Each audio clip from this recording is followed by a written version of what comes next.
What is going on, my awesome subscribers? How you guys doing today? So, bringing you guys a new video as an update on the Legacy. It's been a while since I've updated anything besides doing like the coilover review and then, that kind of stuff. So, I'm gonna go over like one major, most important upgrade I've done to this so far. So, as you can see, I have a new manifold, a color at least. So it's Nardo Gray. It almost came out pretty dang good, but I nicked it in a few places when I put it in here, so you know how that goes. Clear coat didn't really save it too much, but not bad for a little DIY job. Not bad. But biggest upgrade is the top feed fuel injector setup. This is out of a 2008 WRX. Actually, the dampers on the side there are from like a Impreza from a junkyard. They fit and they work, so I went with it. The only thing I had to do when I swapped over to the 08 WRX manifold injectors, I actually had to cut this line off of the old rails. This is that one right here. It comes up and it really just goes to this vacuum all the way back to the car where that blue little vacuum spot is, port is, because there's like, I don't know if it's like a fuel regulator sensor or whatever that's right there, but there's only one. And on the 08 WRX, there's like two of them, one per side. And this thing only had, the 05 Legacy only had one. So I just cut the brackets off for that line, swap the 05 vacuum line, if you will, from that to this manifold, and so far it's been good. I've only got stock Rex injectors in it. I don't really plan to need much more. Like I said, I'm not planning to push a whole crap ton of power. If anything, this thing's gonna pack a good punch low end and maybe carry out to like, I don't know, maybe 7,200 or something like that. Nothing too crazy. I want it to be reliable and I want it to be, just smooth all in all. But besides that, I've got an ETS intake now, a more janky setup. That's gone. We have the VF44 setup. I just pulled the turbo out tonight actually because I had to put the new downpipe back in, or the downpipe back in, because my coworker KB welded up a rear O2 bung back there for me. And then I actually have the two O2 sensors in the front here. And I've just done a lot of like replacing of some vacuum hoses here and there and kind of just cleaned it up a little bit. Not really going for overall like picture perfect perfection on this car this year. I really just want it to function really well. So we're going for function over form this year. That's the most important thing in my eyes, at least to get myself more seat time. So I have the Cygnus Performance X1 coilovers. They have, 9K front springs and 8K rear springs. And it has the special caster plates that they make in-house. So basically it takes the steering angle and puts it at a little bit more of an angle. Not that you can fully see it, but you can kind of see it. But normally it kind of just comes straight down, but if you can look, you can see the angle right here. It actually changes the suspension geometry, which will be even better for when I'm cornering and whatnot. And on top of that, when I took out the Godspeeds, they were just shot. There was no really saving them. They'd work good for like a slam daily driver, but for what I needed them to do, like the dampening just wasn't there anymore. I mean, they were old coilovers. They were what they were. So yeah, tonight I had to pull out the turbo. So I actually already had gaskets I got from Japan, yada, yada, yada. So I replaced the up pipe and down pipe gasket while I was in there. So those are nice and fresh, shouldn't have any leaks there. I made some custom gaskets for the turbo right here. So the intercooler coupler or pipe, and then to the blow off valve flange there, because I saw that when I smoke tested it, there was a leak there. So just wanted to basically sort out all the small stuff and small details here and there. I did order an upper and lower radiator hose setup. It's just like, it was like Autobahn, it was like 60 bucks, whatever. They're blue. I was gonna go with the Mishimoto ones, but I was like, yeah, I kind of just want it to just be done with. So kind of just ordered that, and then really all that's left is to get my base map onto my access port. It's kind of, the access port has been kind of finicky right now. I'll connect it to the laptop, but it'll turn on with the laptop, but it won't connect to the laptop, so I can, put the tune on there, which isn't really being helpful right now.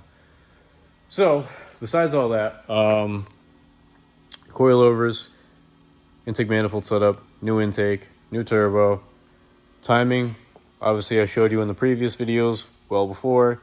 We took the exhaust cam gears, rotated them back 2 teeth on each side so we can get rid of some of that float, because typically these EJ20Xs, their cams float, if you will, because they constantly have pressure, oil pressure going through them, kind of like your intake AVCS, but you're electronically controlling, like you're not controlling your AVCS for the exhaust side, so they tend to float, is what people say. There's been people in the comments who's corrected me and said that that's not what happens, but from what my tuner and I have seen, we've seen them float, if you will, which creates more low-end knock, or like knock events that aren't necessarily there, but the car's picking them up. So yeah. Also, what I forgot to mention, well, what I did mention, but didn't go into detail about it, was if you go to do this 08 WRX manifold setup, you're going to have to get these fuel lines from one of those cars, because if you don't, this one's really tight up on there. I actually need to adjust this. It's kind of a little sus. This one's okay, but this bottom one's looking a little sus because of this piping. This piping's a tight fit. But anyways, so this is the old setup right here that came factory on the car, right? So when you're looking at this, you've got pretty much, this is going to be, it'd be basically mounted like this. So what you're looking at here is fuel comes in through here, and then it goes through this whole entire diaphragm up here, comes up, it dampens the pressure of the fuel, and then it goes boop through that line. Basically, we come in through here, down, up and around, blah, blah, blah, blah, blah. Then you have your return hoses, right? So this return right here would come up into here, go up into here, and then it goes in the same diaphragm that fuel is being pumped into from the tank, and then squirts out everywhere. So I tried to bypass it. Yeah, we don't need that. So I tried to bypass it and just run a straight tube from the inline tank to the actual rails themselves. And when I did that, it just shot fuel everywhere out both ends of that. So I knew I couldn't do it that way. So I just went and got the 08 WRX setup. Just was literally like 2 clips, bloop, bloop, plugged in and out.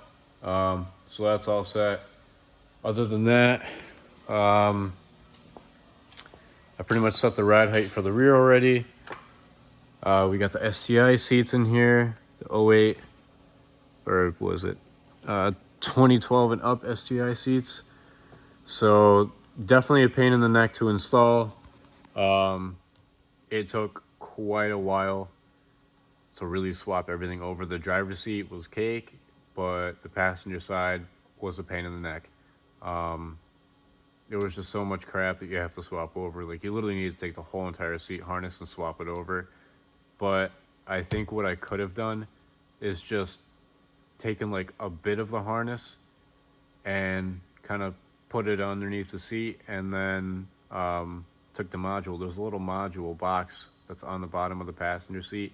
You need that, so when you take that and plug it in, your door chime won't go off. As for the airbags aspect, supposedly you can either de-pin the harnesses and swap them, or you can change out the airbags and do that kind of deal. I've seen it done both ways. Me personally, I'm not gonna lie, didn't do any of that because, well, my airbags don't work anyways because of my steering wheel setup that I have. So I just didn't care. As long as the thing didn't chime, I don't care. Just the seatbelt and everything like that all works, so like it's all set. I'm not too worried about any of that. James and I might be trading seats. He has the Bride Low Max seats, just the full racing bucket seat. I don't know how comfy that's going to be in here. You know, it's a Legacy. It's meant to be more luxurious than like the everyday Subaru, but you know, be that as it may, we'll have to just see and find out and see. And also make sure you guys like and comment and subscribe on these videos, man. Like, it goes a long way to help me out and grow my channel, so I appreciate it. Plus, we've got a lot of good content coming up this year, like how much dust builds up on my car while it sits in the shop after I cleaned it. To no fault of anybody's own, but Mother Nature. So, besides all that, brake pad life is still good. I already drained the fluid last year, reblooded it all, so it should be all good for that.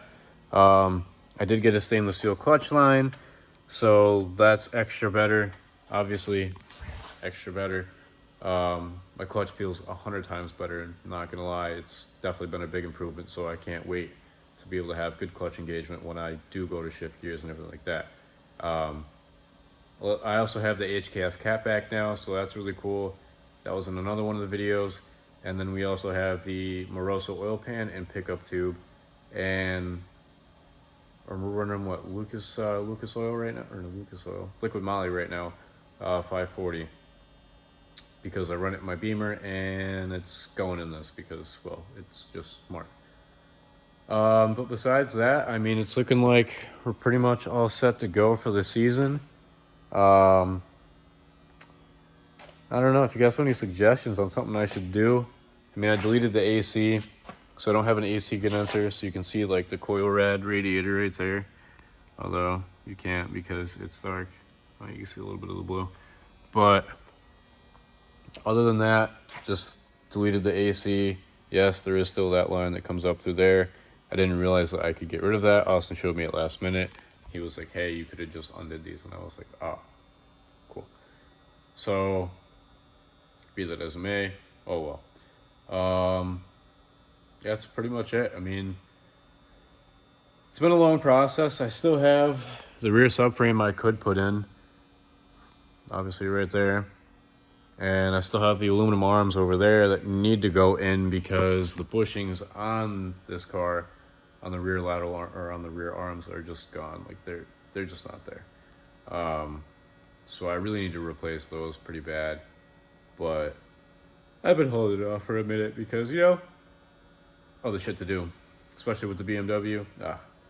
I still have to make you guys a video on that. I'm gonna do like a whole month of ownership on a used N54 twin turbo, yada yada yada, because it hasn't been fun, but it hasn't been bad. So anyways, like, comment, subscribe, stay tuned for more content. I'll catch you in the next video. Peace.